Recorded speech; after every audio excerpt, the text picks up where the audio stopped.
नमस्कार, आपका स्वागत है। दोस्तों, वास्तुशास्त्र एक प्राचीनतम ग्रंथ है। इस ग्रंथ में भवन के निर्माण से लेकर भवन के अंदर रखी जाने वाली वस्तुओं के स्थान और दिशाओं का महत्वपूर्ण ज्ञान दिया गया है। वास्तुशास्त्र के अनुसार प्रत्येक भवन में पूजा स्थल का निर्माण करना अत्यंत आवश्यक होता है। पूजा घर अथवा पूजा स्थल हमारे घर का सबसे प्रमुख अंग होता है। इस स्थान पर सकारात्मक ऊर्जा का निर्माण होता है और यह ऊर्जा संपूर्ण घर में संचारित होती है, जिससे घर का वातावरण शुद्ध और पवित्र रहता है।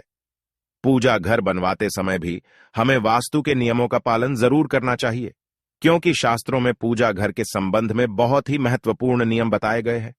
पूजा घर की दिशा, पूजा घर का स्थान, पूजा घर में रखी जाने वाली चीजें तथा पूजा करते समय मुख किस दिशा में होना चाहिए आदि प्रकार के बहुत ही महत्वपूर्ण नियमों को ध्यान में रखना आवश्यक होता है। तभी हमें हमारी पूजा का संपूर्ण फल प्राप्त होता है। कई लोग इन नियमों को नहीं जानते हैं और अनजाने में ही पूजा घर का निर्माण गलत दिशा में करते हैं अथवा पूजा घर में ऐसी चीजें रख देते हैं जो नकारात्मक ऊर्जा की स्रोत होती है। इन चीजों से निकलने वाली निगेटिव एनर्जी पूजा घर को अपवित्र बना देती है। पूजा घर में हम अपनी अपनी पसंद के अनुसार और कुल की परंपरा के अनुसार देवी देवताओं की मूर्तियां तथा तस्वीरें रखते हैं। यदि परिवार बड़ा होता है तो सभी लोग अपने अपने इष्ट देवता की मूर्ति पूजा घर में रखते हैं।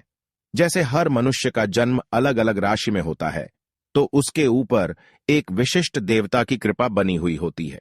इसी कारण से उसे किसी एक विशेष देवता के प्रति लगाव अधिक होता है। शायद आपको भी किसी एक देवता के प्रति ज्यादा आकर्षण रहा होगा। इसके पीछे आपके जन्म का रहस्य छिपा हुआ होता है।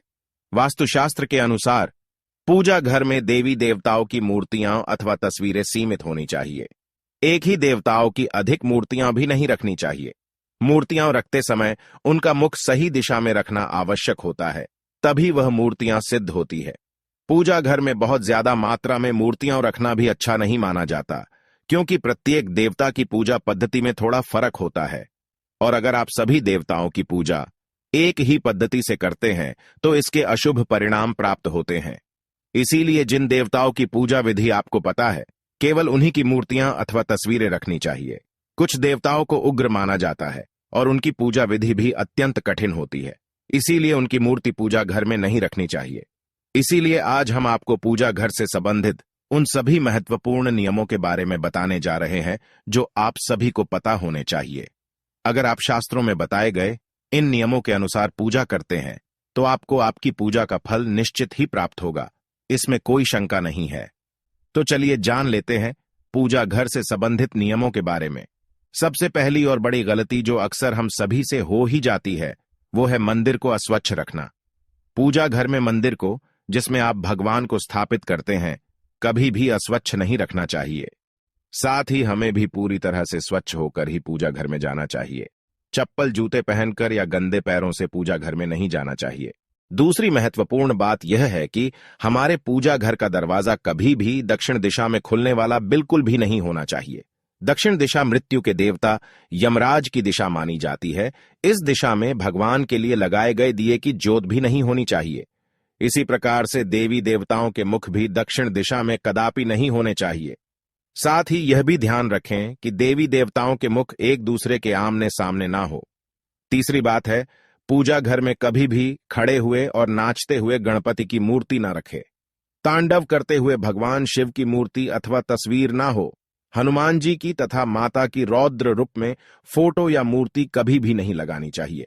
किसी भी भगवान की हमेशा ही शांत और बैठी हुई अवस्था में अर्थात विराजमान अवस्था में ही मूर्ति होनी चाहिए। पूजा घर में किसी भी देवता की खंडित मूर्ति कभी नहीं रखनी चाहिए।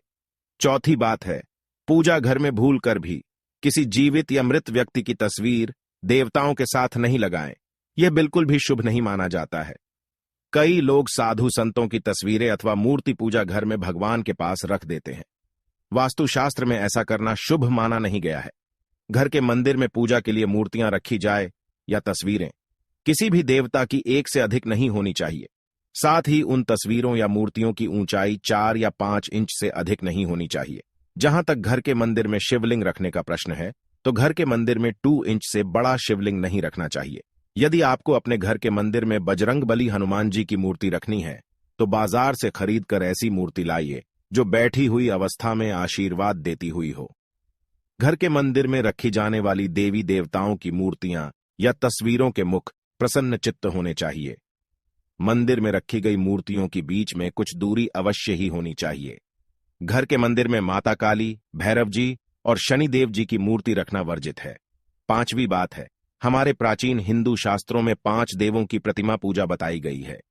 इसीलिए प्रत्येक घर के मंदिर में इन 5 देवताओं की मूर्ति अथवा तस्वीर अवश्य ही होनी चाहिए। मंदिर में सूर्य देव की तस्वीर अवश्य लगाए। गणेश जी, भगवान विष्णु, मां पार्वती और भगवान शिव, इन 5 देवताओं की पूजा घर में अवश्य होनी चाहिए, तभी वह पूजा घर संपूर्ण होता है। शास्त्रों में यह भी वर्णित है कि पूजा घर में देवी देवताओं की प्रतिमाएं हमारे अंगूठे से बड़ी नहीं होनी चाहिए।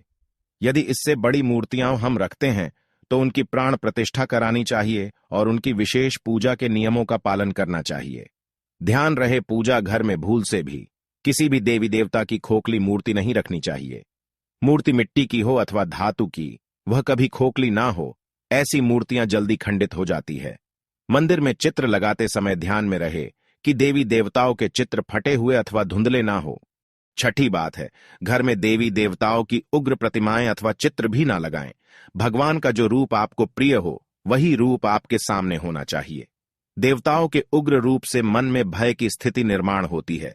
साथ ही घर के छोटे बालक देवताओं के ऐसे उग्र रूप को देखकर भयभीत हो सकते हैं और उनके मन में भगवान के लिए प्रेम कम होने लगती है। इसीलिए पूजा घर में सदैव ही प्रसन्न मुद्रा वाली मूर्ति ही रखनी चाहिए, जिन्हें देखकर मन में प्रेरणा जागृत हो। 7वीं बात है, प्राचीन काल से जो चलन है उसके अनुसार लकड़ी, पत्थर, सोने, चांदी या पीतल जैसी धातुओं की मूर्तियां ही घर में रखनी चाहिए। वैसे धातु की मूर्तियां महंगी होने के कारण आजकल पत्थर की मूर्तियों को भी बहुत से लोग घर में पूजा के लिए रखते हैं। पाषाण की मूर्ति सर्वश्रेष्ठ मानी गई है, क्योंकि इन्हें स्वच्छ करना आसान होता है। धातु की मूर्ति भी उत्तम होती है, क्योंकि ये जल्दी नहीं टूटती है। मिट्टी की मूर्ति रखने पर इनके टूटने की संभावना बनी रहती है और इन्हें स्वच्छ करना भी कठिन होता है। इसीलिए घर के मंदिर में ऐसी मूर्तियां रखे जो टूटे नहीं और उन्हें आसानी से स्वच्छ किया जा सके। घर के मंदिर में भूल से भी प्लास्टिक की अथवा प्लास्टर ऑन ऑफ पेरिस की मूर्तियां ना रखे। वास्तुशास्त्र में ऐसी मूर्तियों की पूजा करना अशुभ माना गया है।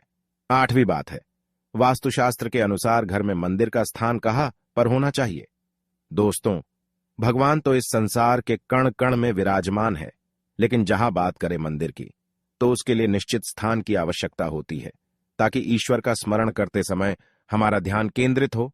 इसके लिए वास्तुशास्त्र में पूर्व दिशा का निर्धारण किया गया है।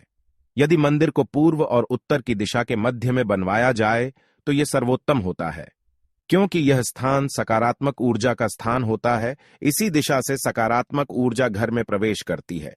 लेकिन ध्यान रहे, आपके घर का मंदिर वॉशरूम या शौचालय से दूरी पर होना चाहिए।